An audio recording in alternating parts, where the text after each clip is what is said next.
સુરત મહાનગરપાલિકાની સામાન્ય સભામાં અયોધ્યા રામ મંદિર પ્રાણ પ્રતિષ્ઠા મહોત્સવની ગૂંજ સંભળાઈ હતી।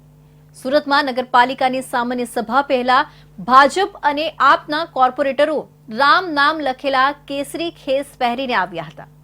ભાજપના કોર્પોરેટરોએ સામાન્ય સભા પહેલા હનુમાન ચાલીસાનું પઠન કર્યું હતું। સુરત મહાનગરપાલિકાની સામાન્ય સભા રામમય બની હતી। પક્ષ વિપક્ષ બંને ભગવા રંગે રંગાયેલા નજરે ચડ્યા હતા।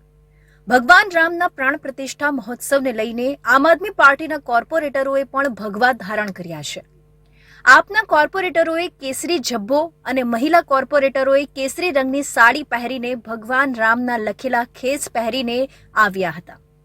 22 જાન્યુઆરી 2024ના દિવસે અયોધ્યાના રામ મંદિર પ્રાણ પ્રતિષ્ઠા મહોત્સવની ઉજવણી સુરત મહાનગરપાલિકાની સામાન્ય સભા સુધી પહોંચી ગઈ હતી। સામાન્ય સભાના અધ્યક્ષ મેયર દક્ષેશ માવણીએ અધ્યક્ષ સ્થાનેથી રામ મંદિર પ્રાણ પ્રતિષ્ઠા મહોત્સવને અભિનંદન આપતી દરખાસ્ત રજૂ કરી હતી। સુરત મહાનગરપાલિકાની સામાન્ય સભા શરૂ થઈ તે પહેલા સ્વચ્છતા એવોર્ડ સાથે ભાજપના કોર્પોરેટરોએ ફોટો સેશન કર્યું હતું। થોડી જ વારમાં ભાજપના તમામ કોર્પોરેટરોએ એક સાથે ઊભા થઈને હનુમાન ચાલીસાનું પઠન કર્યું હતું। સ્વચ્છતા સંરક્ષણથી લઈને અન્ય એવોર્ડની આસપાસ ઊભા રહીને મેયર વિપક્ષના કોર્પોરેટરોએ ફોટો સેશન કર્યું હતું। વિપક્ષે પણ સમગ્ર દેશમાં સુરત શહેર સ્વચ્છતામાં નંબર 1 આવતા સફાઈ કર્મીઓ અને અધિકારીઓની કામગીરીને બિરદાવી હતી। ત્યારબાદ સામાન્ય સભા શરૂ થઈ હતી।